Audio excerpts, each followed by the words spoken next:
¿Cómo sabes tú que hay Dios? ¿Cómo sabes tú que hay Dios? ¿Cómo sabemos que hay Dios? Esta es una pregunta muy importante para todos, cristianos y no cristianos. La cuestión es que es una pregunta que cuando la contestamos y cuando la sabemos, va a cambiar la dirección de nuestras vidas, de nuestras almas y nuestro futuro eterno. Precisamente esta pregunta es una pregunta que viene en el Catecismo Mayor, que es el Catecismo Mayor de Westminster, que está ligado mucho con la Confesión de Fe y con el Catecismo Menor. Ustedes saben que a través de estos catecismos es que la Iglesia tiene el mejor método que jamás haya existido para poder, ¿qué?, entender las Escrituras.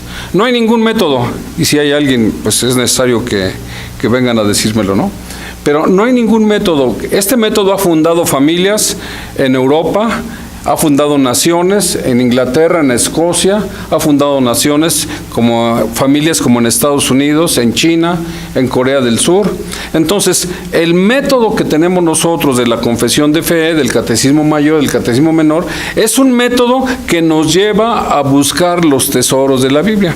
Y una de las preguntas más importantes que nosotros tenemos que resolver es: ¿cómo sabemos que hay Dios? Bueno, realmente pensamos que no sabríamos si hay Dios si Dios no hubiera tomado la iniciativa para poder informarlos. Y este método el Señor lo ha resuelto de dos formas. Una de las formas, antes de que Adán pecara, allá cuando fue creado en el jardín del Edén, Dios lo creó, le dio una mente, le dio un entendimiento para poder conocer los pensamientos de Dios y para poder platicar con Dios de tú a tú. Él platicaba con Dios, él hablaba con Dios y él entendía perfectamente a Dios. Pero resulta que Adán no creció como un niño chiquito, ni fue creciendo poco a poco. Adán ya creció como un hombre hecho y derecho.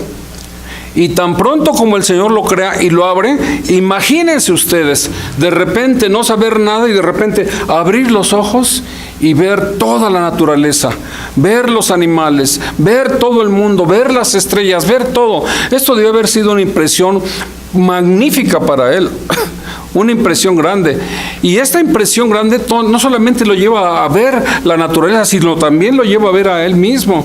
Y después, cuando empieza a platicar con Dios, empieza a ver qué maravilloso es Dios, cómo es que Él diseñó esta naturaleza, cómo es que Él diseñó a estos animales desde el más pequeño hasta el más grande. Esta naturaleza, esta revelación de la naturaleza se llama la revelación natural. Dios, a través de esta naturaleza, revela su poder, revela quién es Él, revela la sabiduría que tiene, revela toda la inteligencia y toda la misericordia que tiene para con su criatura. Adán, desde luego, podía entender perfectamente esta revelación natural. Y la pregunta que dice: ¿cómo sabes tú que hay Dios? Dios tiene dos maneras de darse a conocer, de revelarse. La primera es la naturaleza que todos vemos, la naturaleza que todos conocemos. Y la otra revelación, que es la revelación especial que Dios tiene, es la ¿qué? La palabra de Dios. Dios se autorrevela a través de la palabra. Él se da a conocer a través de la palabra. No hay otra forma. No hay otra forma en la que Dios se pueda revelar. En la antigüedad, por muchos sueños y por muchas cosas, el Señor se daba a entender. Pero ahora el Señor en estos tiempos, en estos posteros tiempos, nos ha hablado. ¿Por qué? Por medio del Hijo. Y esta es la palabra que habla del Hijo. La palabra revelada, la revelación especial. Y es especial porque nada más es para nosotros.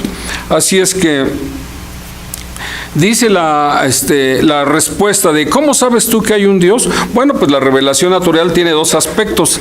La mera naturaleza del hombre. El hombre, por su propia naturaleza, se da cuenta de que existe Dios.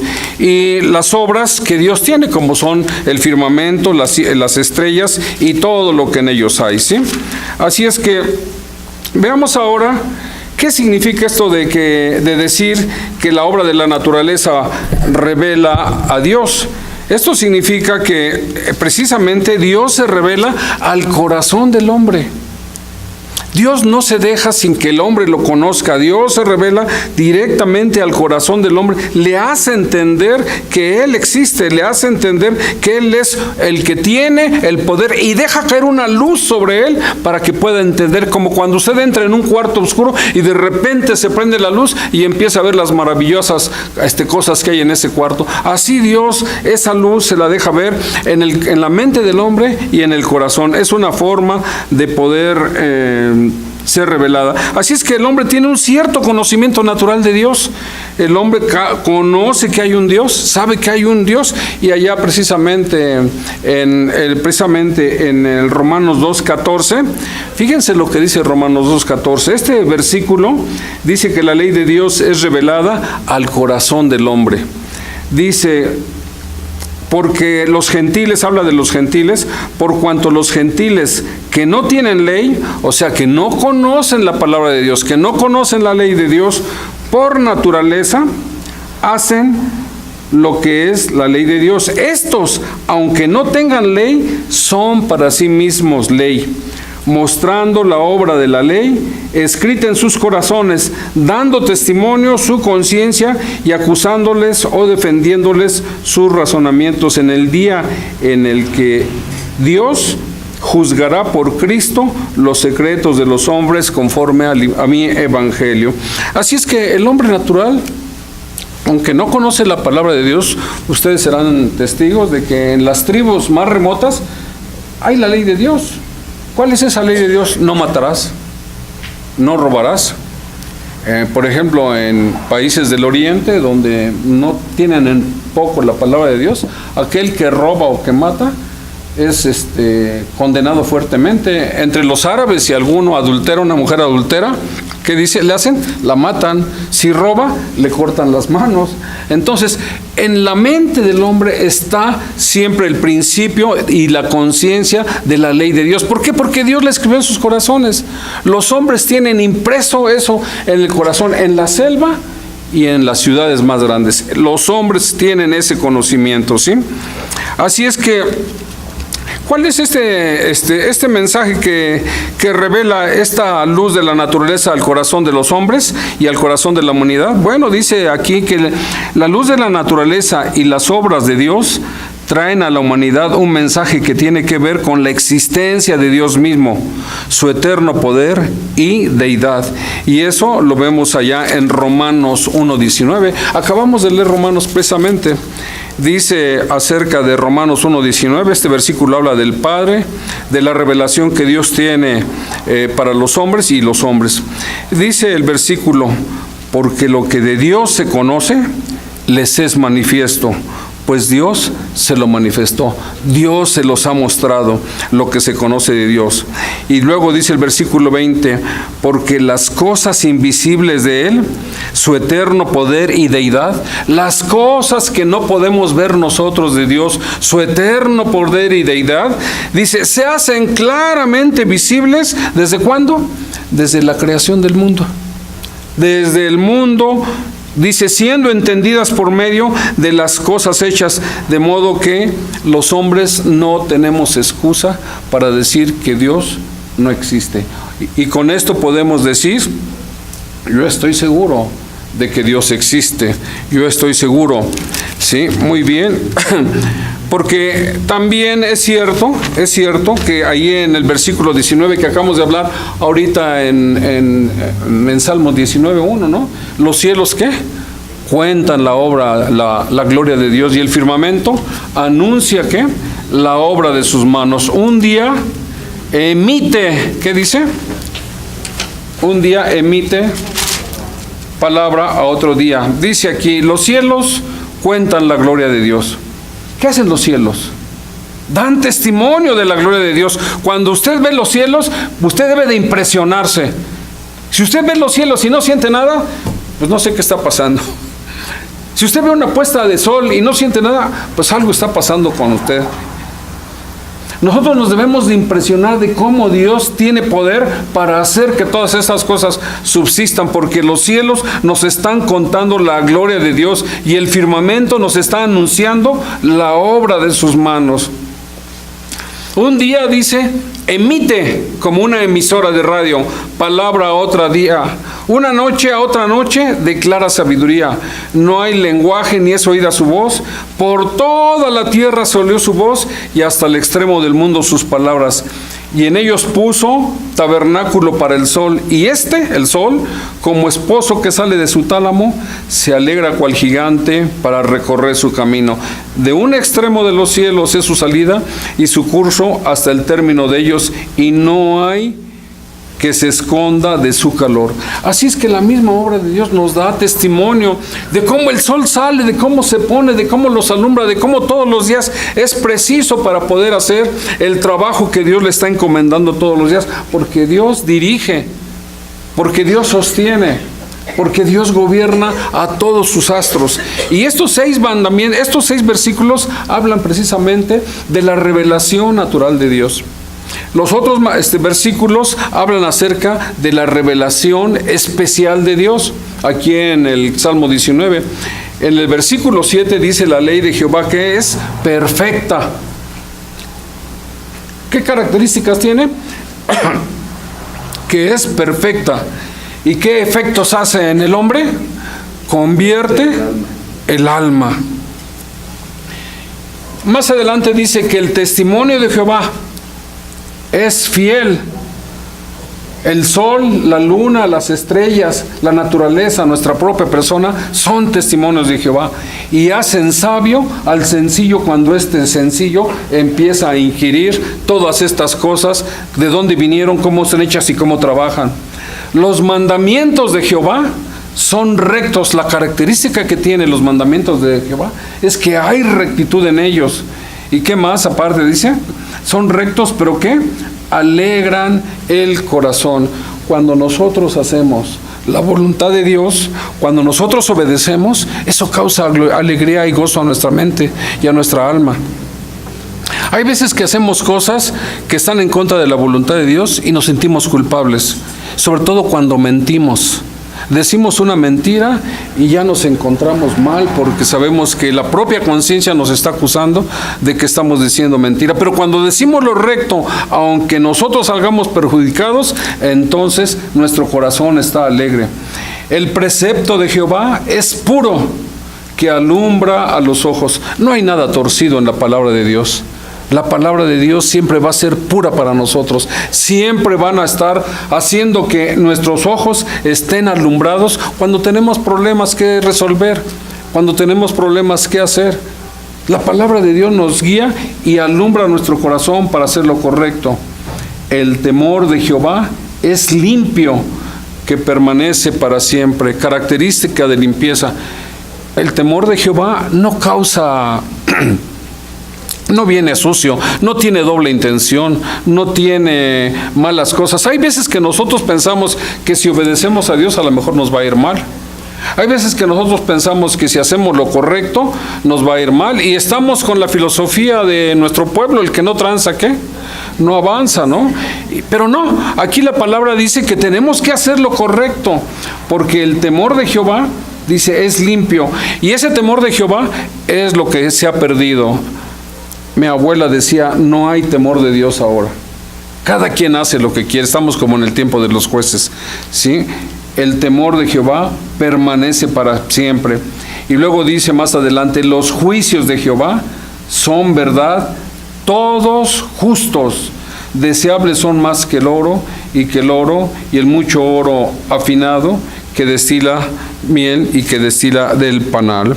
Así es que aquí tenemos ya el Señor en un solo capítulo del libro de Salmos, en el capítulo 19, del versículo 1 al 19, nos está diciendo la forma en la que Él se da a conocer, la forma en que Él atestigua de que nosotros sabemos que hay un Dios a través de la ¿qué? De la revelación natural del 1 al 6 y a través de la revelación especial del 7 al 10, ¿sí?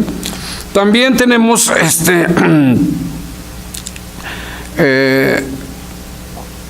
otra situación. Dice: la naturaleza y las obras de Dios no tienen nada que decir acerca de la salvación del pecado. Esta revelación natural no tiene evangelio adecuado para las necesidades del pecador. Claro, La revelación, el sol cuando se pone, las estrellas cuando salen, no te van a decir que estás actuando mal. No te van a decir que no robes, no te van a decir cómo salvarte. Simplemente dan testimonio de lo que Dios es, de la maravilla que Dios tiene, de la maravilla de cómo la sostiene. Así es que estas obras no te van a decir cómo dirigir tu vida, no te van a decir cómo comportarte con tu esposa, no te van a decir cómo guiar a tus hijos, no te van a decir qué es lo que tienes que hacer en el trabajo, no te van a decir a quién tienes que dedicarle todas las obras de tu vida, no te van a decir, la naturaleza no tiene esa capacidad para darle al hombre el mensaje de salvación. Pero dice que esta revelación natural, por medio de la cual trae luz de la naturaleza y las obras de Dios en él, el corazón del hombre y su mente vinieron a estar oscurecidas por el pecado. Por esta razón, no porque la naturaleza no tenga cosas que decir de Dios, sino porque el hombre tiene su corazón que está afectado por el pecado. Y allí en Romanos 1:21, lo acabamos de ver ahorita precisamente, 1:21-22, dice: pues habiendo conocido a Dios, ¿qué dice? No le glorificaron como a Dios, ni le dieron gracias, sino que se envanecieron en sus razonamientos. Y esto está hablando de cuando pasó los sucesos que hicieron allá con Eva. Cuando Eva allá en el Edén, Dios le dijo: no comas del árbol de la ciencia del bien y del mal. Y Satanás viene y le dice: ¿con qué Dios te ha dicho que no comas? Y ella dijo: sí, es cierto, Dios me ha dicho que no coma del árbol de la ciencia del bien y del mal, pero que ni tampoco toque. También defendió ella lo que Dios había dicho. Hasta ahí estaba bien. Pero Satanás la empezó a envolver y ella empezó a pensar y se envaneció en sus propios razonamientos. Y entonces cuando Satanás le dijo: Dios te dijo que si comes de él vas a morir. Pues no es cierto, no vas a morir. Vas a ser como Dios, vas a ser autónoma, vas a hacer lo que tú quieras, no vas a tener que estar dependiendo de Dios, no vas a tener que venirle a pedir consejo a Dios. Lo que pasa que lo que Él quiere es que no comas del árbol para que no seas igual que Él. Y Él no quiere que seas igual que Él porque dejarías de ser su esclava. Así es que es mejor que comas.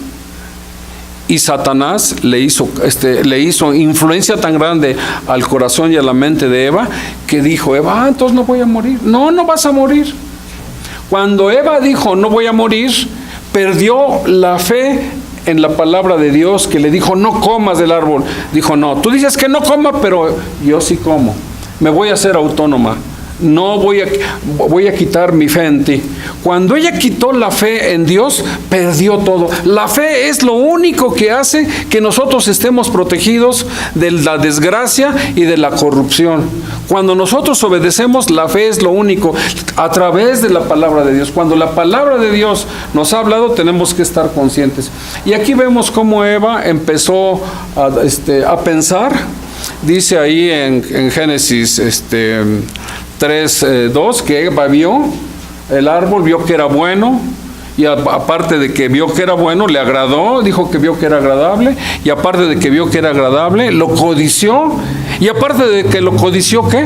Lo tomó, y después de que lo tomó, vino el pecado, y después de que vino el pecado le dio al marido, y cuando ellos comieron, todo se echó a perder, todo absolutamente se depravó.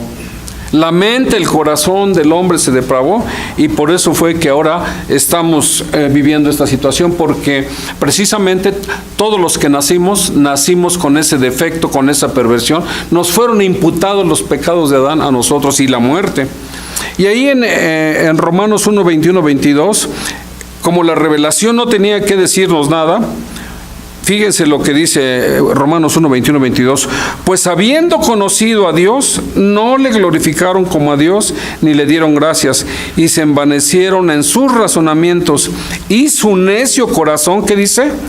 Fue entenebrecido. Se oscureció su entendimiento, se oscureció su visión. Pero eso sí, profesaban ser, ¿qué? Muy sabios, ¿sí? Y se hicieron necios.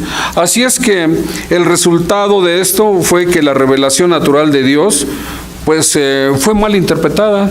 Ya cuando ellos empezaron a ver la revelación natural de Dios fue mal interpretada y se corrompió y vinieron a la idolatría.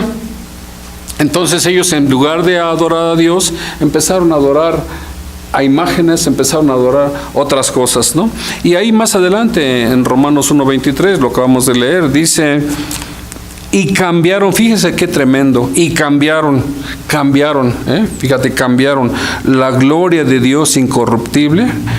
Romanos 1:23 dice: y cambiaron la gloria de Dios incorruptible en semejanza de imagen de hombre corruptible, de aves, de cuadrúpedos y de reptiles. Los hombres de ahí en adelante cambiaron la imagen de Dios. La obra natural había sido afectada por la corrupción de ellos y cambiaron. Y ahí vemos la depravación de los hombres, por ejemplo, con Faraón. ¿Se acuerdan cuáles eran los dioses de Faraón? Eran los toros, las vacas, eran seres con cabeza de animal y cuadrúpedos y reptiles. Entonces los hombres cambiaron. Y eso es lo que pasa cuando uno ha caído y cuando la revelación natural la vemos toda tergiversada. Dice: este caer en la falsa religión ha resultado en una terrible degradación y corrupción moral. ¿Qué es lo que pasó cuando los hombres cayeron en esto? Más adelantito, Romanos 24:32, ustedes lo leyeron. Por lo cual también Dios los entregó a la inmundicia en la concupiscencia de sus corazones, de modo que deshonraron entre sí sus propios cuerpos, ya que cambiaron la verdad de Dios. ¿Por qué? Por la mentira, honrando y dando culto a criaturas antes que al Creador, el cual es bendito por los siglos. Amén. Versículo 26. Por esto Dios los entregó, ¿qué? A pasiones vergonzosas.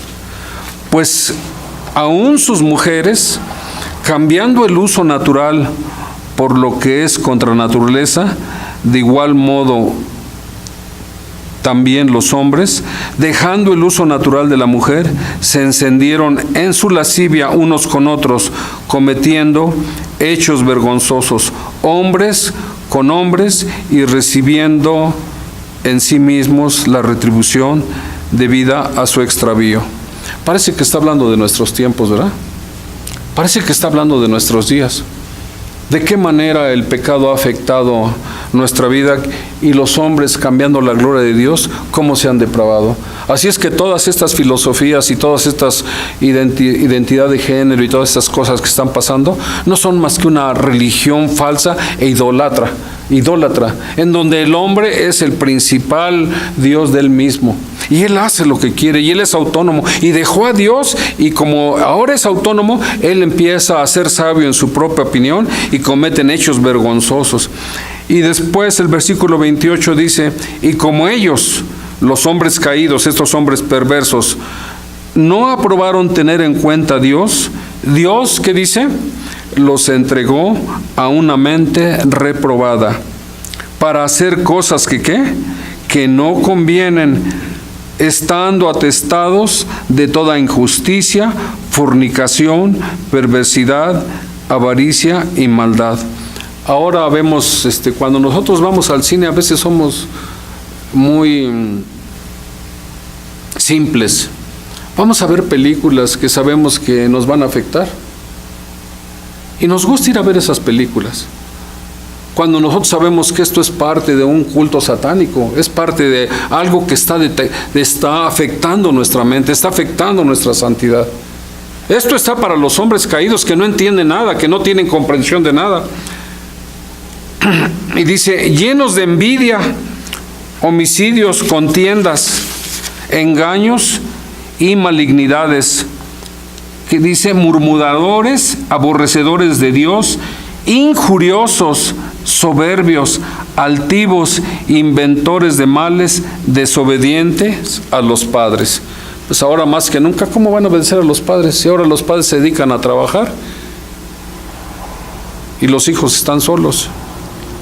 No pueden obedecer a alguien que no tiene una figura paterna y sobre todo que tiene estas características. Ahora imagínense estas personas que se quieren casar y que son dos hombres o dos mujeres, y es marido y mujer, hombre y mujer con mujer, ¿qué van a enseñar a los niños? Son altivos, inventores de males, desobedientes a los padres, necios, desleales, sin afecto natural, implacables, sin misericordia. Ayer me enteraba de que en Nueva York en Canadá acaban de autorizar que se haga un legrado a los 9 meses. ¿Cómo? A los 9 meses. Implacables, sin misericordia.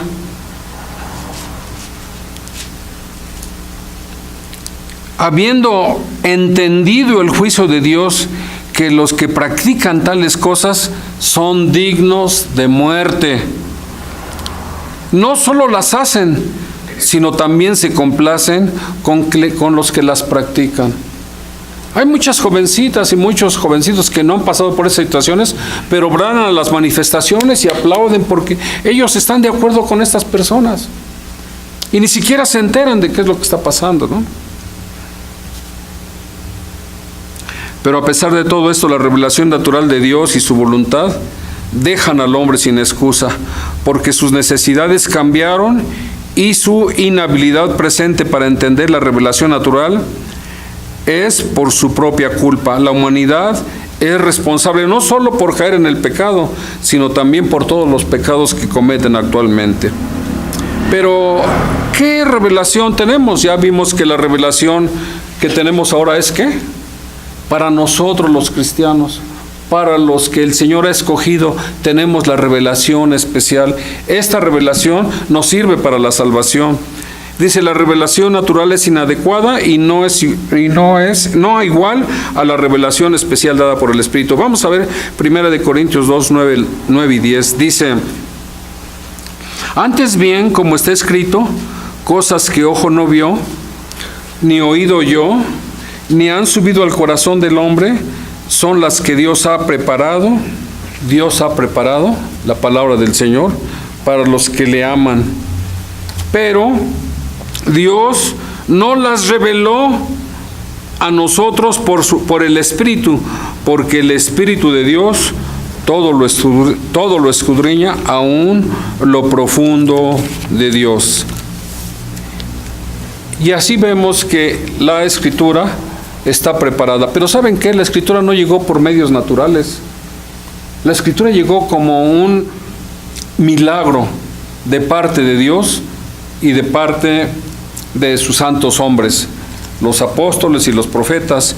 Y allí en 1 de Pedro 1:21 dice, porque nunca la profecía, o sea, la ley de Dios, la palabra de Dios, que nos da testimonio de que Dios existe, porque esta es su palabra, dice, porque nunca la profecía fue traída por voluntad humana, sino que los santos hombres de Dios hablaron siendo inspirados por el Espíritu Santo.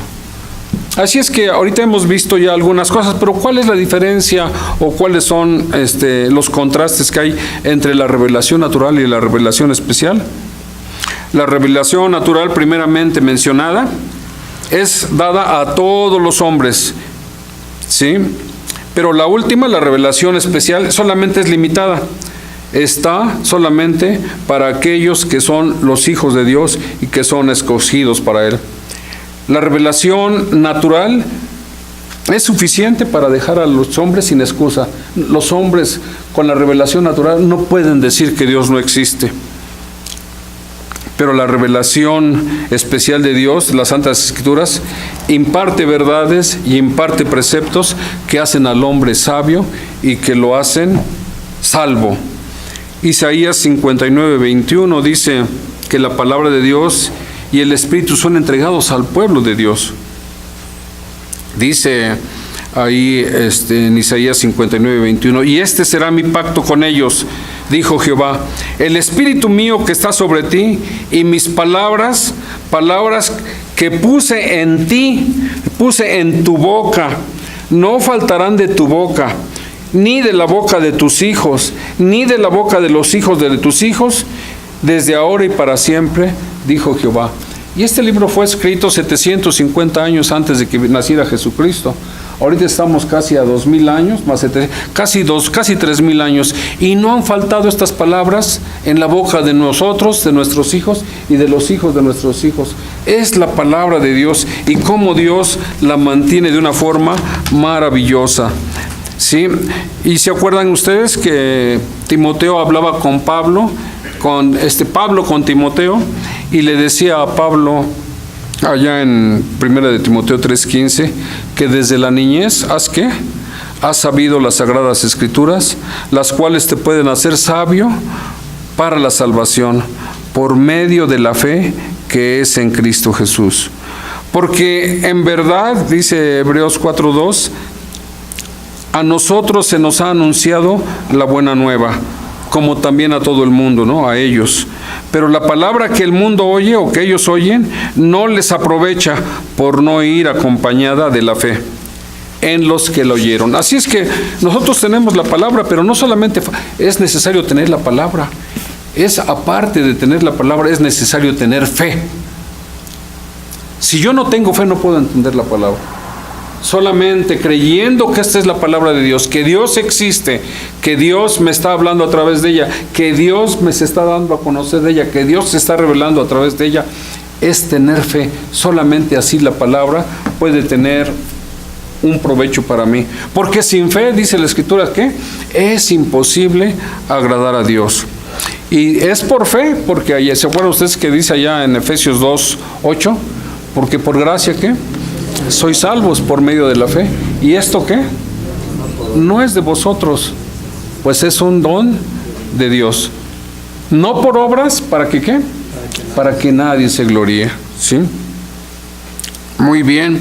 Y así vemos a lo largo de la Escritura cómo la palabra ha alcanzado a mucha gente. Y esta palabra ha alcanzado a mucha gente a través de la fe que el Espíritu de Dios pone en el corazón de la gente. ¿Se acuerdan ustedes cuando Pedro y Pablo fue a predicar a un río allá en Filipo, y ahí estaba Lidia? Y ella era una vendedora de púrpura y ella estaba oyendo lo que Pablo decía.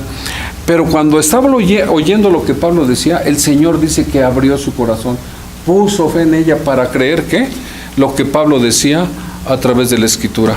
Y esa es la única manera en la que la Escritura alcanza a las personas, cuando Dios opera en el corazón de la gente, dándole fe para que la gente conozca la Escritura. Así es que vean ustedes, hermanos, que la fe verdadera es traída al corazón humano por el Espíritu Santo. Y esta fe verdadera nosotros la tenemos que abrazar. Es una forma de que podemos ver que realmente Dios existe. Y esto nos da respuesta a nuestra pregunta, ¿no? ¿Cómo sabemos que hay Dios? Pues porque el Espíritu Santo nos lo hace entender. El Espíritu Santo nos hace comprender todas estas cosas. Efesios 1:17 y 19 dice, para que el Dios de nuestro Señor Jesucristo, el Padre de gloria, os dé espíritu de sabiduría, de revelación, de conocimiento en Él, alumbrando los ojos de vuestro entendimiento, para que sepáis cuál es la esperanza y a qué los ha llamado, y cuáles son las riquezas y la gloria de la herencia de los santos, y cuál es el supereminente grandeza de su poder para con nosotros los que creemos, según la operación del poder de su fuerza. Así que, hermanos, déjenme decirles que además de la Biblia misma tenemos la revelación especial, que es esta, pero la revelación natural que también tenemos en la naturaleza. ¿Y qué es lo que nos está enseñando esto? Pues que si sabemos que hay un Dios y que solamente las Escrituras nos lo pueden declarar y que solamente las Escrituras lo podemos ver, bueno, pues entonces yo tengo que buscar a Dios. Es imposible que habiendo sido salvado, que habiendo sido sacado de las mismas llamas del infierno, yo deje la palabra. Sabemos que hay una tendencia natural de nuestra carne a no leer la palabra, pero no debemos de hacer lo que la carne dice, debemos de hacer lo que el Espíritu dice, y tenemos que forzar nuestra alma, como dice ahí en el Salmo 3, en el Salmo 103, Espera, alma mía, porque aún he de alabarle. Bendice a Jehová, alma mía, porque aún he de alabarle. Nuestra alma a veces no quiere porque la carne nuestra está continuamente diciendo: ay, qué aburrido es leer la Escritura. Ay, qué aburrido es leer la revelación de Dios. Nosotros tenemos que tomar determinación. Y déjenme decirles una cosa: no vamos a poder estar en el día del juicio diciendo: Señor, pues realmente yo no me dieron ganas de leer la Biblia. Porque precisamente la Escritura está para estimularnos. Dice el Señor Jesucristo: si me amáis, guardad mis mandamientos. Escudriñad la palabra, porque en ella os parece que tenéis la vida eterna. Y invitación tras invitación nos da para poder leer la palabra. Lámpara es a mis pies tu palabra y lumbrera a tu camino. Sécase la hierba, marchítase la flor, pero la palabra de Dios permanece para siempre. Hermanos, la vida que tenemos es tan cortita y los días tan cortos que pasan volando. Así es que si nosotros queremos estar seguros y sabemos que hay un Dios a través de la Escritura, pues entreguémonos a Él. Vivamos para Él. Esforcémonos para Él. Hoy en la mañana veíamos la pregunta número 1: ¿cuál es el fin principal del hombre? El fin principal del hombre, todos ustedes lo saben, es glorificar a Dios y ¿qué? Y disfrutar de Él para siempre. Pero ¿sabe qué? Tenemos que ser sinceros, no nos gusta glorificar a Dios. Si estoy casado, no me gusta glorificar a Dios. ¿Por qué? Pues porque no hago lo que Dios dice. Maridos, no seáis ásperos con vuestras mujeres. ¿Y cómo somos? Hay aspereza. Y así no estoy glorificando a Dios. Cuídala como copa de cristal más suave. Pues no, hacemos todo lo contrario. La despreciamos, la hacemos a un lado, le exigimos cosas que no. Nosotros somos los que tenemos que presentar a nuestra esposa